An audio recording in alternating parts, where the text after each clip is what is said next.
নমস্কার। বাঙালিয়ানায় আজকের আমাদের রেসিপি হচ্ছে মটর পনির। তো সেই মটর দিয়ে পনিরের তরকারিটা কিভাবে করলাম চলুন আপনাদের সঙ্গে শেয়ার করি। আর রান্নাটা কেমন হলো অবশ্যই কমেন্ট করে জানাবেন। অবশ্যই একবার ট্রাই করবেন। রান্নাটা পছন্দ হলে একটা লাইক করবেন। আর নতুন নতুন রান্নার ভিডিও পেতে চ্যানেলটাকে অবশ্যই সাবস্ক্রাইব করবেন। চলুন রান্নাটা শুরু করা যাক।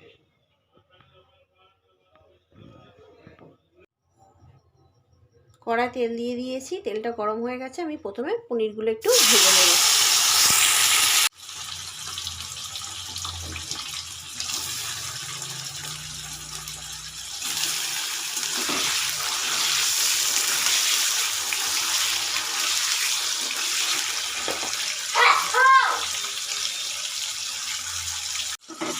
পনিরগুলো হালকা ভেজে নেব। আমি পনিরগুলোকে একটু নুন জলের মধ্যে তুলে নিচ্ছি। নুন জলের মধ্যে তুললে পনিরটা সফট থাকবে, পনিরের ভিতরে নুনটাও ঢুকে যাবে। আমি সব পনিরগুলোকে তুলে নেব। আমি আগে থেকেই মটরশুঁটিটাকে ছাড়িয়ে একটু নুন দিয়ে প্রেসার কুকারে একটা সিটি দিয়ে নিয়েছি, যাতে মটরশুঁটিটা সিদ্ধ হয়ে যায় এবং ঝটপট রান্নাটা হয়ে যায়।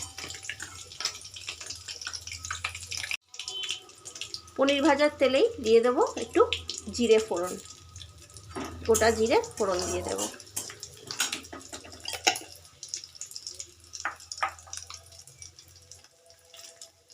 জিরেটা ভাজা হয়ে গেলে এর মধ্যে দিয়ে দেবো একটা বড় সাইজের টমেটো কুচি করে নিয়ে।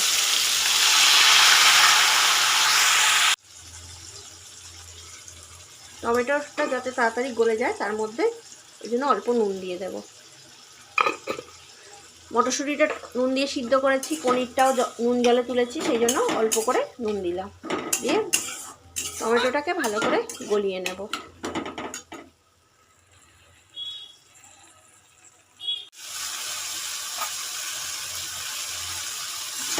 টমেটোটা প্রায় গলে গেছে।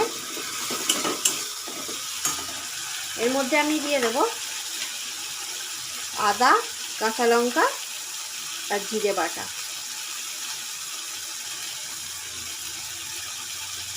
দেড় চামচের মতো দিয়ে দিলাম।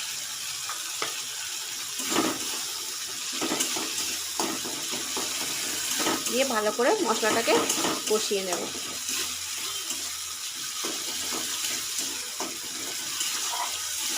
মশলাটা কষানোর সময় দিয়ে দেবো সামান্য চিনি। দিয়ে দিচ্ছি 1 চামচের মতো চিনি।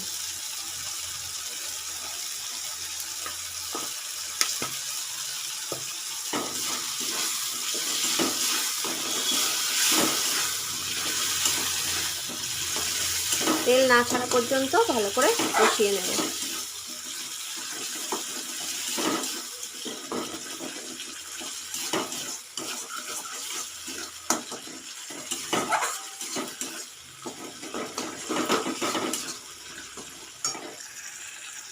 মশলাটা কষানোর সময় দিয়ে দেব কিছুটা কাসুরি মেথি, একটু হাত দিয়ে গুঁড়ো করে দেব। কাসুরি মেথি সবসময়ই পাওয়া যায়, ধনে পাতাটা সবসময় পাওয়া যায় না, সেই জন্য কাসুরি মেথিটাই ব্যবহার করছি। কাসুরি মেথি দিলে তরকারির টেস্টটাও অন্যরকম হয়ে যায়। আপনারা চাইলে এখানে সামান্য হলুদ দিতেও পারেন, নাও পারেন, আমি দিচ্ছি না। তেল ছেড়ে দিয়েছে, এর মধ্যে এবার দিয়ে দেব মটরশুঁটি সিদ্ধটা। সিদ্ধ করে রাখা মটরশুঁটিটা দিয়ে দিচ্ছি।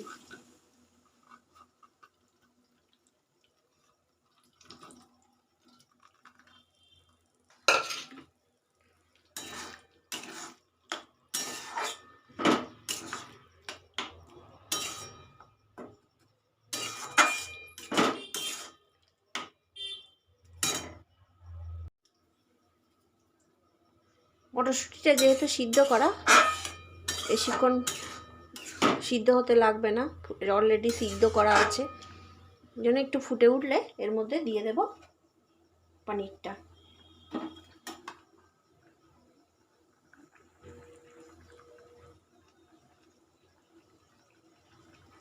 এর মধ্যে এবার দিয়ে দেব পনিরটা। আমি এখানে 500 মটরশুঁটি নিয়েছি আর 150 গ্রাম পনির নিয়েছি।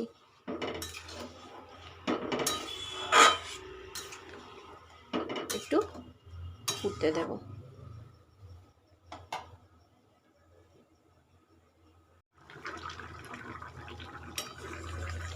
পনিরটা ভালোভাবে ফুটে গেছে।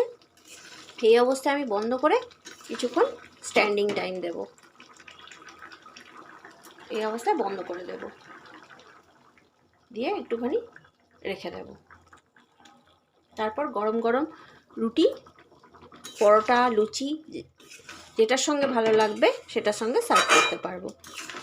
আমি এখানে এটা গরম গরম রুটির সঙ্গে সার্ভ করব। আপনারা চাইলে পরোটা, লুচির সঙ্গেও সার্ভ করতে পারেন। এটা একটু ঝোলটা টেনে যাবে, একটু স্ট্যান্ডিং টাইম দিলে একটু গ্রেভিটা ড্রাই হয়ে যাবে। আমি এখানেই গ্যাসটা অফ করে দিচ্ছি।